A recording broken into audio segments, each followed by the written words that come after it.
Hello everyone, a very good morning. Welcome to Oliveboard. And today in this series, we'll be practicing all the MCQs from the Macmillan book of our Module D of RBWM paper. So this is for the May 2025 JAIIB RBWM exam. And these questions are very important. I'm sure that your preparation is going good and these will help you in your revision. So make sure that you like the video, share it with your fellow aspirants and subscribe to the channel and do not miss any of the updates. So we will go through these questions one by one. Along with the questions, I've also given the explanations to each one of them that you can use for revision. So let us start with the first question from our module D. So if we talk about module D, it is it has 4 chapters from unit 23 to unit 26: importance of wealth management, investment management, tax planning, and other financial services provided by the banks. All right, so let us start. First question: a professional service provided by wealth managers include option A, investment planning; option B, tax planning; option C, retirement planning; or option D, all of the above. So here we are talking about the wealth management advisory services, which combines the financial services to address the needs of the affluent classes of the clients. It is a professional service provided by the wealth manager, and it includes investment planning, accounting, tax planning, estate planning, retirement planning, portfolio, and financial services. So the correct answer will be D, all of the above. All of these are included in the portfolio for the management. These are included in the wealth assets of the client. So wealth management is an investment advisory service that combines other financial services to address the needs of the affluent clients. It is a high level professional, the wealth management advisor, who manages an affluent client's wealth, typically for one set fee, and it is appropriate for wealthy individuals. Why? Because a fee needs to be paid and there needs to be a minimum portfolio to apply for portfolio or wealth management. All right, so the correct answer is option D.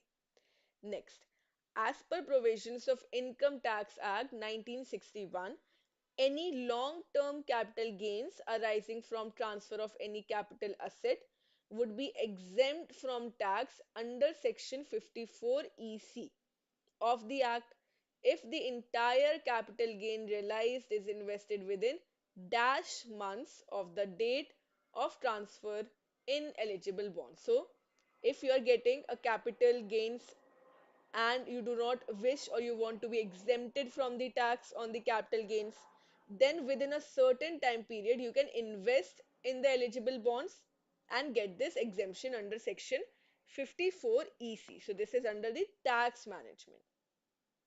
So what will be the correct answer?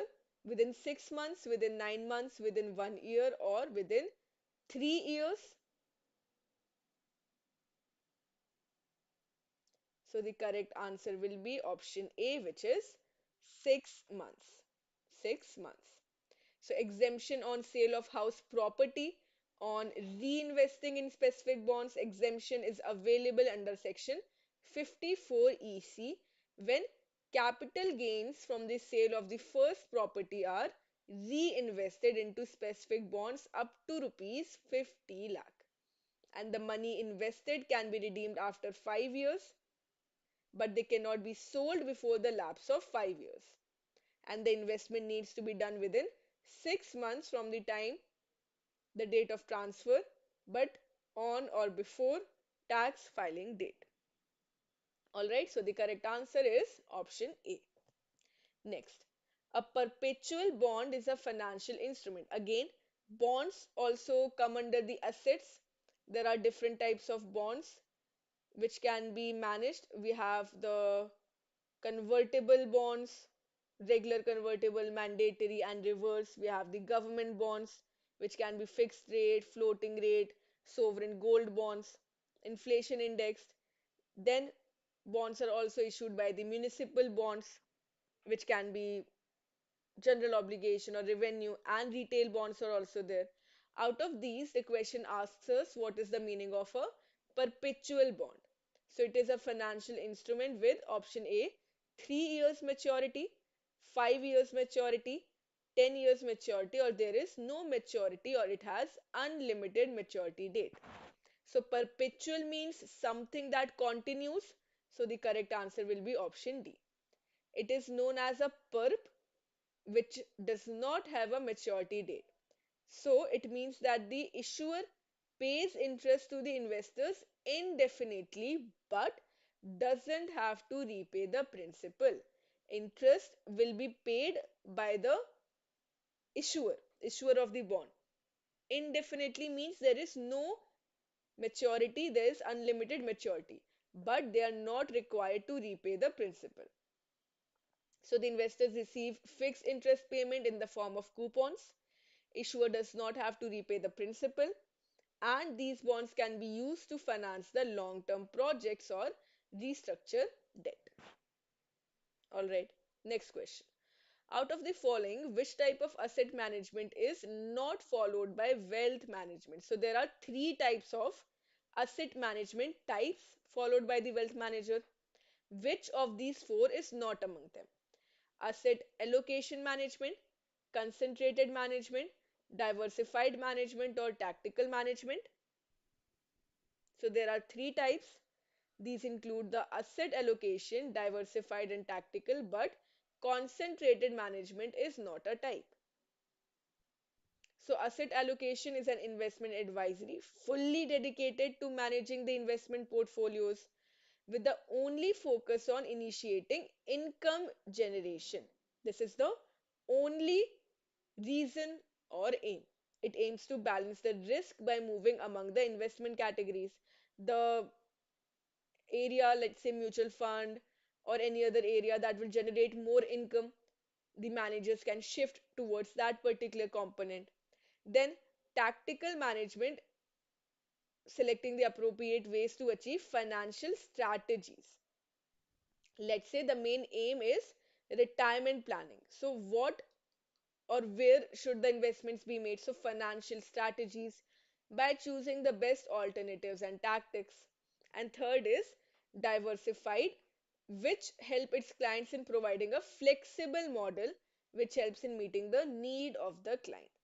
So, there are three types of investment or wealth management. All right. Okay. Next question. Which of the following is not the element of investment? Now we move on to investment. Investment management. Investment refers to the savings that we invest. So saving is equal to income minus expenditure. And if we invest that savings, we can generate surplus money on it, right? So investment can be made in securities, preference shares, debentures, bonds, physical assets like gold, silver, or real estate as well. So what are the elements of investment, or which of the following is not one? Option A, illiquidity, B, return, C, safety, D, risk. So we know that the characteristics or elements of investment are return, risk, safety, and liquidity. So illiquidity is not an element. Return refers to the type, the regular income, or it can be the increase in the value of investment or capital appreciation, what return we are getting from the investment. This is the main objective of any type of investment. And again, depending upon the nature of the investment, whether it is risky, less risky, or non risky, it can be a deciding factor for the return. Then risk refers to the variability in return because of the loss of capital. In general, we say more risky an investment, more are the expected returns. But again, risk will mean the loss of capital or non-payment of the income, right? Then we have safety. The investors, they want how much, only that much risk should be there, that at least the original principal on maturity should be received with no loss in value and hindrance. This is safety factor. Then liquidity, the investor can sell their investment in the market as need arise without much transaction costs, less energy and time. So the investments are liquid. And finally, we have the objectives, which can be maximizing the return and minimizing the risk. This is the basic objective. Apart from that, other objectives can be safety, liquidity, hedging against inflation, and it will differ from one investor to another, depending upon her or his risk appetite. So these are the elements of investment. Next, full service investment bank offer the following services. So here you should know the difference between investment manager and the investment bank. Investment manager is someone who manages the surplus money with the clients. Clients, they already have surplus money that they want to invest in securities and get some returns. Investment bank, on the other hand, they have to raise funds for their clients. Their clients now have a deficit. They want to raise funds. So that will be the function of the investment bank. Coming back to the full-time investment management or investment bank, following services are provided: underwriting, mergers and acquisitions, equity research.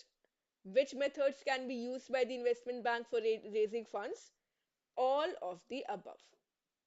Underwriting means capital raising, and underwriting groups work between investors and companies. They want to raise money or go public via the initial public offering process. This serves the primary market or the new capital. Mergers and acquisition between two firms, so advisory roles for both buyers sellers of the business. Sales and trading, matching up buyers and sellers of securities in the secondary market. Equity research of the securities, and asset management. So these are the services which are provided in the investment banking. All right. So deals with the creation of capital for other companies, governments, and other entities. So D, all of the above.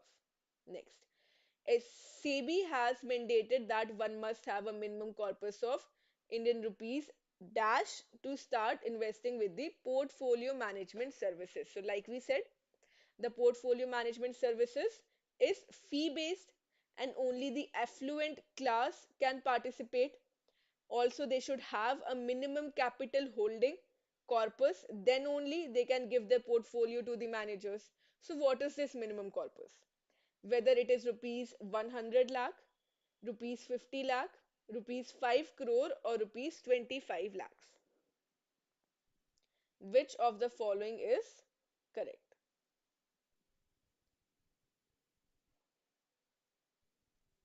So, portfolio management services is a customized service offered to the high net worth individual, and it is tailored as per the investor's return requirements.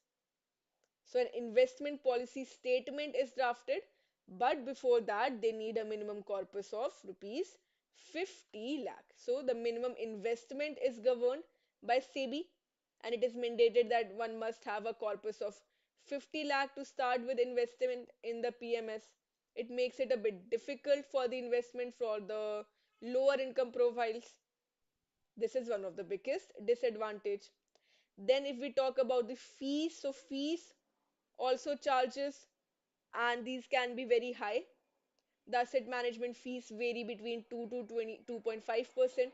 For example, if the investment amount is 10 lakh, then the asset management charge would be around 20,000 to 25,000. So these are the two key costs. So the correct answer is option B. Next, as per SEBI guidelines, minimum net worth requirement of a portfolio manager. So when any entity wants to start the portfolio management service, they should have the minimum net worth. Is it rupees 10 crore, 100 crore, 5 crore, or there is no such requirement?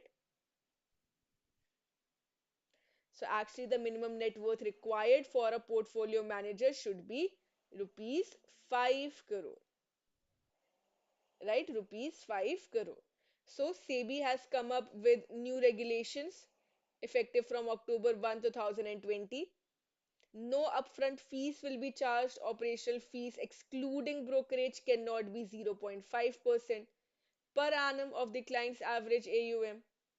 Then the maximum exit load of 3% if the client no longer wants to continue the portfolio management services.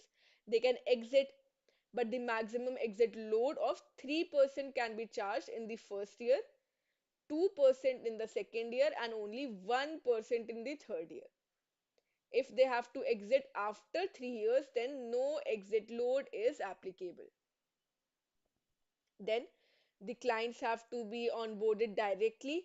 We should avoid client engagement with the intermediaries and distributors. Then CA has to certify the minimum specified net worth of the portfolio managers is rupees 5 crore, and the monthly report is mandatory. All right.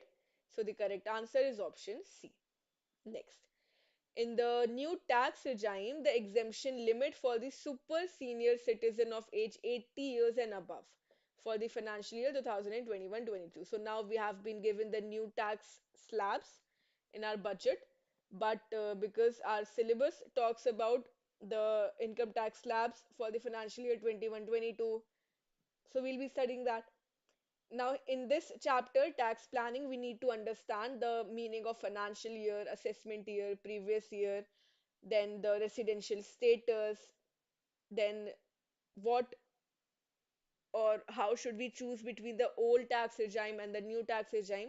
All of these things we have covered in the series where we are discussing the whole syllabus of RBWM. So make sure that you watch all the videos there as well. So here, what will be the correct answer? Rupees 5 lakhs, rupees 3 lakhs, nil, or rupees 2.5 lakhs. So the correct answer will be option D. The exemption limit for the super senior citizens of age 80 years and above for the financial year 2021-22 is rupees 2.5 lakhs. Next, rebate under Section 87A of the Income Tax Act helps taxpayers to reduce their tax to nil if the total income after deductions under the chapter 6A does not exceed rupees 5 lakhs. So this is known as tax planning. We can have the benefits of deductions, and after the deductions, if the value or the remaining does not exceed rupees 5 lakhs, then the taxpayers will have nil responsibility. They can reduce their tax to zero. This provision is applicable in the new tax regime only, in the old tax regime only, both 1 and 2, or there is no such provision. So the correct answer will be C. Both in the new tax regime and old tax regime, this rebate is available. So the rebate is available to a resident individual if his income does not exceed rupees 3,50,000. The amount of rebate shall be 100% of the income tax or 2,500, whichever is less. And it is available only to the resident individual. Alright, so this is all about the tax rebate under Section 87A. Make sure that you study all of these sections very carefully about the tax exemption. Section 54, exemption on sale of house property; 54F, exemption on capital gains; 54EC, exemption on the sale of property, on investing in real on specific bonds. All of these are very important. Next, if a person with higher income invests more in tax saving schemes, out of the following, which option is better? So here we are talking about whether one should choose the new tax regime or the old tax regime, right? So if they are investing their income in more tax saving schemes, they should choose the old tax regime. So here's the difference. The new tax regime is beneficial for the people who make low investments, and it offers even lower income tax slabs. For instance, a cessee having total income before deduction up to 12 lakhs will have higher tax liability under the old system. if they have investments less than 1.91 lakh. So if a person invests in less tax saving schemes, it is better for them to go for the new regime. However, if that individual already has in place a financial plan for wealth creation by making investments in the tax saving instruments, health insurance, life insurance, making payments for the children's tuition fees or EMIs, buying a house, and so on, this means that they are investing in the tax saving schemes. So for them, the old regime helps with higher tax deductions and lower the tax outgo. So whether you are investing in more tax saving schemes or not, this will help you decide between the new tax and the old tax regime. Then we have the last chapter of module D, which is the other financial services. First question, parabanking refers to distribution of life insurance policies, non-life insurance, mutual fund, or all of the above. So parabanking or the third party product refers to the distribution of all of the above, right? This is the meaning of third party or other financial services. So the banks are permitted to undertake certain eligible financial services or para banking activities. They can do so either departmentally or by setting up subsidiaries. Both the norms given by RBI are different. If the banks want to take a departmentally, they have to do so without risk participation. With risk participation, they can set up subsidiaries. So para banking services include bank assurance, which is insurance policies by the banks, depository services, mutual funds, credit and debit cards, and so on. All right, so the correct answer is D, all of the above. Next, banks distribute the following types of products in the life and non-life insurance business. We already know the meaning of insurance, the contract between the insurer and the insuree or the person being insured. And there are different types of insurance schemes that are available: health insurance, life insurance, and asset insurance. There are endowment policies, term insurance, money back, and pension plans under the life insurance. And when we are talking about the insurance business by bank, they can do so with risk participation through a subsidiary, or they can also do so by undertaking insurance broking or acting as a corporate agency, and departmentally as well.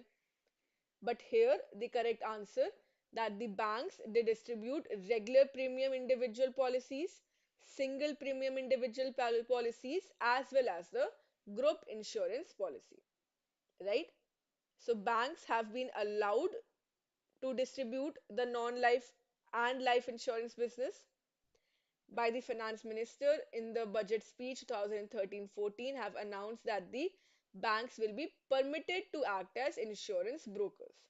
Then IRDAI formulated the regulations license of banks as insurance brokers in 2013 to enable banks to take up the business of insurance departmentally, but without risk participation.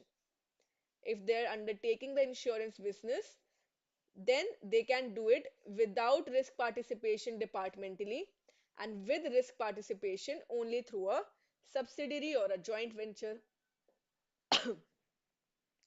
Banks can also distribute the insurance products as a corporate agency. So, banks can distribute the products of one life insurer, one non life insurer, standalone health insurance companies, or all of the above. So, again, all of the above. So, the bank can set up a subsidiary or a joint venture for undertaking the insurance, and they can also act as a corporate agency, but this is the eligibility criteria. Its net worth shall not be less than 500 crore. Its minimum prescribed capital should be there. Its level of NPA should not be more than 3%. It has made a net profit in the preceding 3 financial years, and the track record of performance of its subsidiaries should be satisfactory. All right. So the correct answer is option D. Next, the maximum number of mutual funds that can be distributed by banks as a corporate agent. So, mutual fund business is also undertaken by the bank as a third party service. What happens in a mutual fund? The pool of assets is created. Investors they pool their money, and then the fund managers they invest in securities and returns as per their contribution to the pool. So the pool is created by not one but the money of many investors, and they are invested. All right. So there are equity funds, fixed income funds, money market funds, closed-ended, interval, and so on, hybrid schemes, solution-oriented schemes. So the banks, they can, the maximum number of mutual funds that can be distributed by the bank is that there is no limit. There is no limit to this. All right. So the mutual fund distribution by banks has emerged as a key element in the fee-based distribution. This new concept, mutual banking, has emerged, offering new products and service innovations to the customers. When one mutual fund launching a co-branded debit card, this was also a tie between the bank and the mutual fund company. So it provides maximization of comfort for the customer, bank, and the mutual fund. These tie-ups are structured in a way that will provide comfort and benefits to all the parties. All right. So the banks can offer mutual funds, or these can distribute mutual fund as a corporate agent, and there is no limit to it. Again, the mutual fund business can be undertaken by the bank, acting as a sponsor bank or acting as an agency, and so on. All right. Next, which of the following is not the salient feature of mutual fund? Salient features, or what are the benefits of mutual funds undertaken by the banks? So professional management, diversification, complexity, and liquidity. So we can very easily answer this question, which is not a salient feature. So complexity is not a salient feature. Why? Because a mutual fund is a form of collective instrument investment that pools the savings from a number of investors who share a common financial goal. This common financial goal can be tax saving, or it can be regular flow of income, or hybrid schemes can also be there. So, a mutual fund pools money from many investors and invests the money in the stocks, bonds, short term money market instruments, or other securities, or even a combination. And these are together known as the portfolio. Then each unit represents one investor's proportionate ownership. Then the money which is collected by the asset management company is invested in the money market instruments as shares, debentures, and other securities. So this is the process. Investors pool in their money with the fund managers who invest in the securities. Securities they generate returns, and proportionately the returns are paid back to the investors. Right? So these are the features. Again, we have different types of mutual funds. Open ending, which does not have the maturity date. Closed ended, which run for a specific period. Interval, which allows the fund house to purchase the units only during a particular pre-decided time period. Then the schemes can be equity schemes, debt schemes, hybrid, solution oriented, or any other. Again, a very important chapter. You should know about all of these products. Next question. TREDS was launched in 2016 for MSME to extend credit. So the TREDS platform. Why was the TREDS platform created? For the MSMEs. So the TREDS platform to extend credit at a very competitive interest rate, mitigate the credit risk, discount the trade receivables of the MSMEs, or all of the above. So what happens? The MSMEs, let's say they sell certain products to the buyer. The buyer, however, buys those products on credit. But because the MSME do not have a large shareholding or capital, they will require continuous funds to run their business. So what they can do, Also, the buyer can delay the payments. So, to protect the MSMEs from the delayed payments, the government has started the TREADS platform. On the TREADS platform, the MSMEs, they can go and post their account receivables or discounted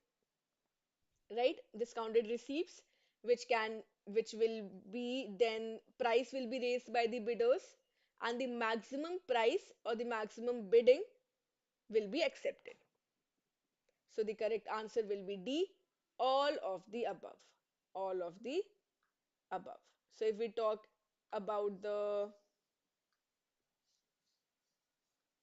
TREADS platform, it is an initiative by RBI under the Payment and Settlement Systems Act of 2007 to facilitate MSMEs receivable payments from the corporates. So the twin issue of promptly encashing receivables and eliminating the credit risk, right? The MSME sellers, corporate and other buyers, including government departments, PSUs, and financiers, will be the direct participants. The platform has doubled its business volume and it was launched when? In the year 2016. That is all. We have completed all the 4 units, all the questions from the 4 units of Module D. And I'm sure these questions would have been helpful for you to understand your level of preparation, will give you an idea on which topics are tough, which are easy, and how you can prioritize your preparation. So, for this prioritization and strategy, you have to join us in the JAIIB Super Elite Plan, excuse me, which is the all in one plan. Here you'll get live classes, mock tests, and downloadable PDF notes. Also, make sure that you download the PDF of this session from the description box because the explanations which are given are very helpful for your revision.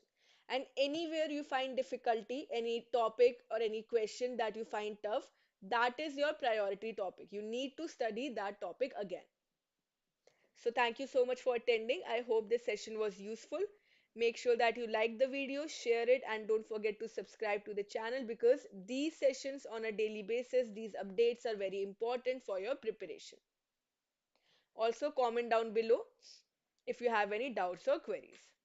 I will see you again in the next session.